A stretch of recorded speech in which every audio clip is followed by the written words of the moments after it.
I'm Chef Ernest, and today we'll be doing a cherry smoked ribeye or portobello on a toasted ciabatta bread with a killer chimichurri style sauce that I love to make.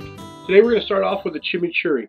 Chimichurri sauce is a condiment that you always find in this Argentina area. It's kind of like their ketchup slash salsa that we use here in Texas. The basics are a great flat leaf parsley, lots of garlic, red wine vinegar, and a great olive oil. But since we're in Texas and I like to kick up a little bit of things, I'm going to add jalapenos to it. I'm going to add cilantro just to give it that Texas flair. So here we have, and this is all of this is some flat leaf parsley and cilantro, garlic, shallots, jalapenos. Depending on how spicy you like it, I like a whole jalapeno. Put a whole jalapeno. If you just want a little bit of flavor, put it in there. I like to add the seeds as well. Some red wine vinegar, give it that tanginess, and it's some really great extra virgin olive oil. Now this, I have a handheld blender today, but usually you can get away with putting it on a food processor. Not so much a blender, and the reason why you don't want to use a blender is it emulsifies it so much that it becomes more of like a mayonnaise base with all the oil.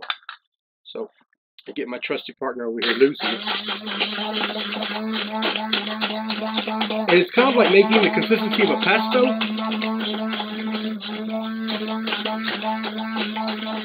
And the longer it sits, the more infused the flavors get.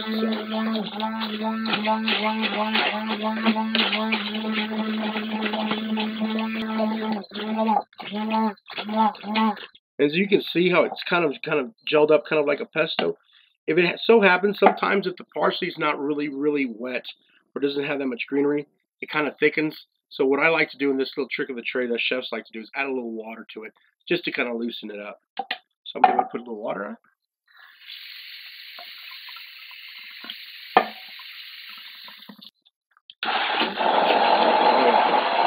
Now we're cooking with it.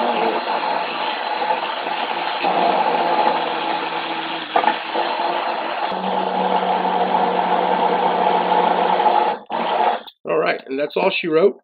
As you can look, kind of looks like that. And the great part about this is that this, because it's emulsified, because we use the oils and it reacted with the binders, the great thing to do is let it sit for an hour. If you have time overnight, never refrigerate it because you don't want to coagulate the oils. So we're just going to let this sit here, and we're going to start working on our ribeye and our portobello mushroom. I really like ribeye. It doesn't matter if I'm going to make a sandwich, if I'm going to eat it at home with mashed potatoes, or if I just like looking at them. I think ribeyes are the best cut of beef that there is on the market. You can substitute this with sirloin, porterhouses, roast beef, chicken, but I like ribeye. We're going to go cowboy style here. We got some really good 16-ounce cowboy cut ribeyes. Cowboy cut ribeye means it has a bone handle on there. I guess an old wives' tale said that back in the chuck wagon days, they used to grab it with the handle. The cowboys did after a long days on the trail, and they used to eat the ribeye like some kind of barbaric guy like that. So I'm going to rinse them off real quick.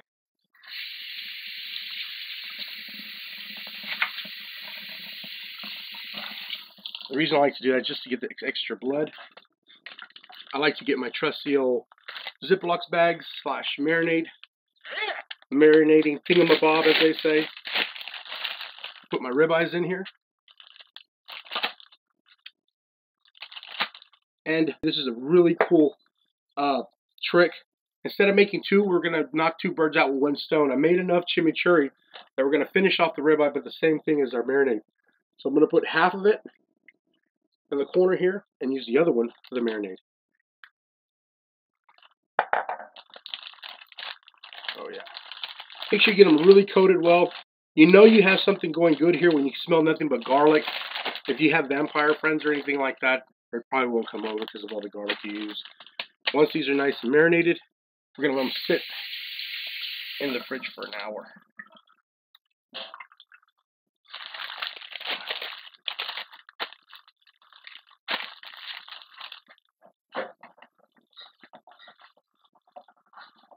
Now, I don't know about y'all, but I have a lot of friends that when they come over to the house, we're throwing a great barbecue. And we have some vegetarian friends, and you just can't help that nowadays. A lot of people are going to the vegetarian route. And from this carnivore guy, you got to live with it. I always like using a substitute. If I'm going to make a sandwich like this, it's such a great beefy flavor. portobellos work really good as I guess an alternative when it comes to beef. So here are portobello mushrooms. I like to get them about as big as a hamburger patty. They come a lot bigger, but if you get yourself a standard, maybe a 4-inch portobello mushroom, nice thickness, about an inch thick, they work really well. A lot of people don't know this, but you know, I think 80% of the mushroom is nothing but water. But the problem is a lot of people don't take the gills off. These are gills, if you can see that, and they tend to turn the mushroom when you cook it, have the liquid really dark. And that's not what we want. It's not very appealing when you put it on the bread, or if it just sits there and it's just this brown, really ugly goo. So the trick is that we're going to take off the gills, and a lot of people do this in the food industry. And it makes it look cleaner, and not only that, it kind of makes it look like a piece of meat when it's grilled. So what you do is you get the front end of a paring knife, or you can use a spoon, and you're just going to scrape it off. And they come off fairly easy. And you just want it to the point where there's no more gills on each one. You do this to the second one, but always too, whenever you're working with mushrooms, if you don't know what they're grown in, little FYI, Google it, and you'll understand why we need to rinse every mushroom no matter how clean they look. Okay, now we're just going to rinse them off, get the excess, make sure we clean off the top on both sides. We're going to do the same thing we did with the ribeye. We're going to put them in our nice little Ziplocs. Put each portobello in here. Put the marinade. No longer than an hour. The mushrooms, so they tend to absorb a lot quicker.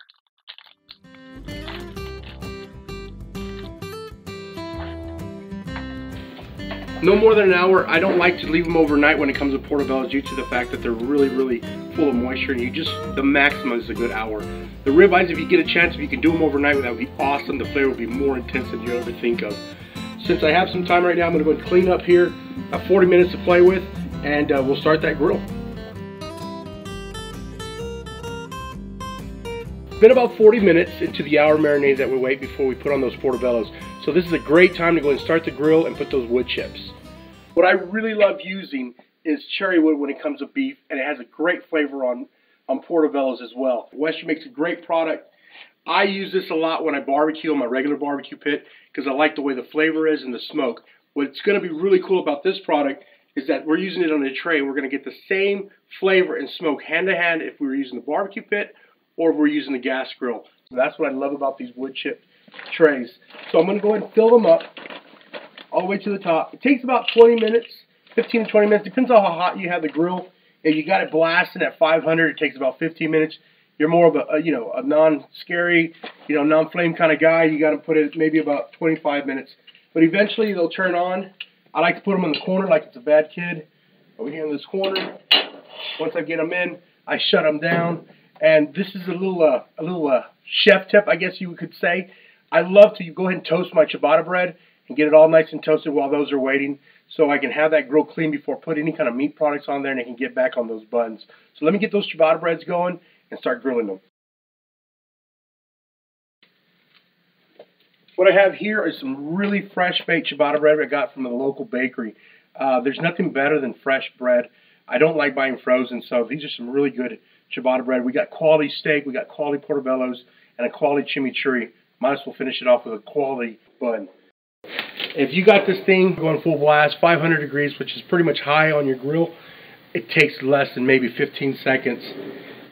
Make sure your grill grates are clean. I just literally put them on there. You can hear it snapping, getting really toasted. And all we're trying to do is just trying to get that char flavor on the bread. We don't really want to cook it all the way or get it toasted. As you can see, it's already starting to smoke. That means it's ready to go. Real quick, all we're going to do is just soften up the bread. Oh yeah. Our wood chips are starting to turn color. We're now in the right track. We've got great grill marks on the bread. And just that fast, we're going to take them right off.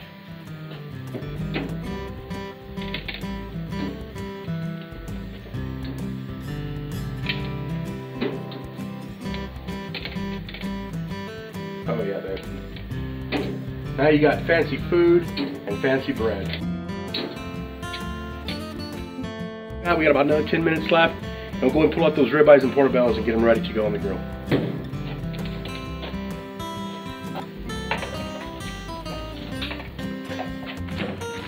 You know you've got them great marinated when you kind of have them pretty much covered. It looks great.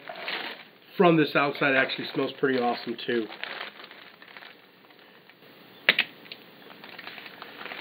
So you can tell this chimichurri just really developed great flavor as they sat there marinating.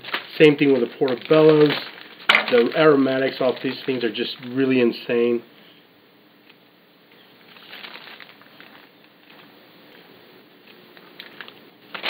Okay, so we're ready to put them on the grill, but the last but not least, what I love to do is go ahead and salt and pepper them. Don't be shy with the salt and pepper, especially with this marinade, because most of it, when you flip it over, is going to come off. So I like to get really heavy with the salt and pepper.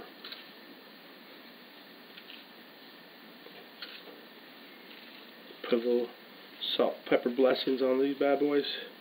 And then once you salt and pepper them, they're ready to get on the grill. So let's go to the grill. So by now you can tell by the way the vent system is going that we got the smoke billowing out here. Now it's time to put the ribeyes on the grill. The ribeyes are going to take a little bit longer than the portobello mushrooms, so it's your option if you want to put the mushrooms on first or last, or if you want to give it like a 5-minute head start. We're looking at the portobellos about 5 to 6 minutes, and we're looking at the ribeyes for a good medium rare to medium, a good 10 minutes.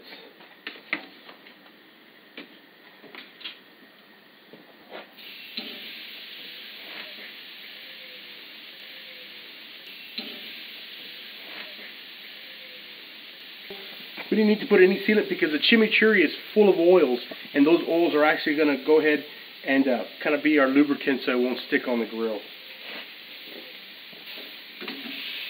And with the chimichurri, this is going to be a focal point. I love to cook and grill everything right when the guests come by or you got family and friends, because the flavor of this smell is just intense and crazy.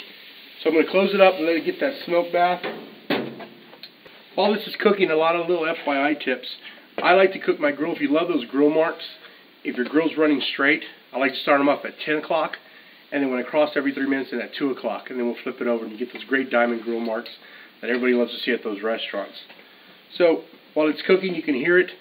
When you're cooking on a propane grill or a gas grill, we got to make sure that, especially with ribeyes, the high fat content on them, that you're not getting any flare-ups. Right now, I know that we're not getting any juice of the smoke coming out. If it starts pillowing a lot more smoke, that might mean you have a flare-up. That's great. Have yourself a little water bottle in hand, and you'll be okay. So it's been about 3 minutes. Now we're going to cross them.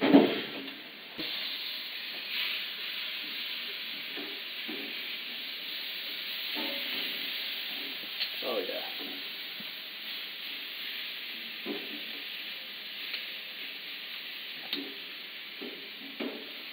And the portobellos are almost done.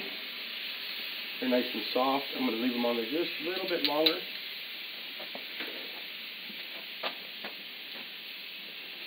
Once you flip it over, we're going to salt the other side.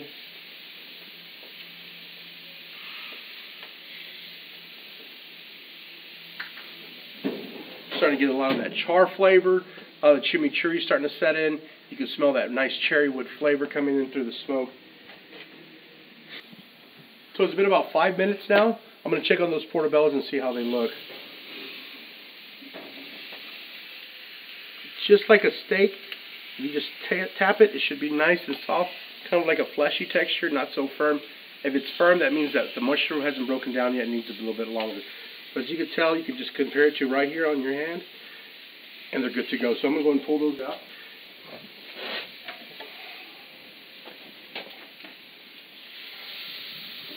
Oh yeah. They just smell insanely good right now.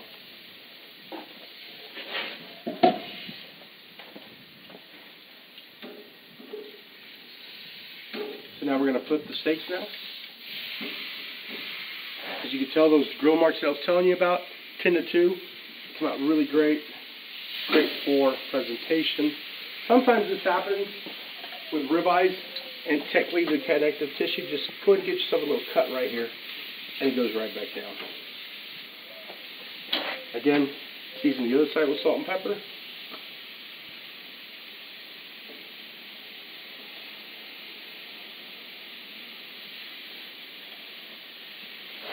And we'll close it down and let it cook for another 5 to 6 minutes. So now it's been about 10 to 12 minutes. Ribeyes, let's go and check on them. We want them medium rare to medium. Oh yeah, babe. These look perfect. You got nice juices coming out. It's kind of self-based. Like I said, we really didn't need any kind of pan coating on the grill.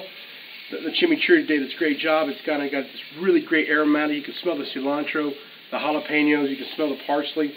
Really good flavor. Good medium rare. We're going to pull them out so they can rest.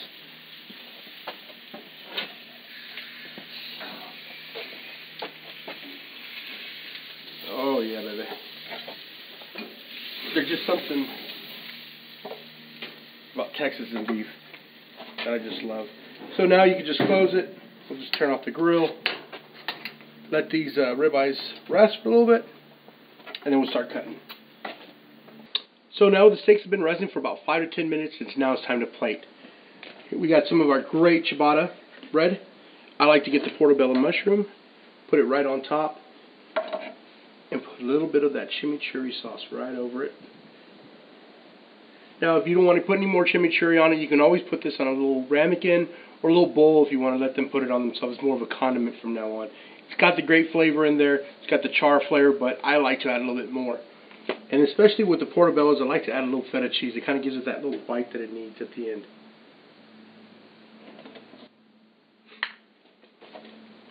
Oh yeah, these look great. Same thing here with the last portobello.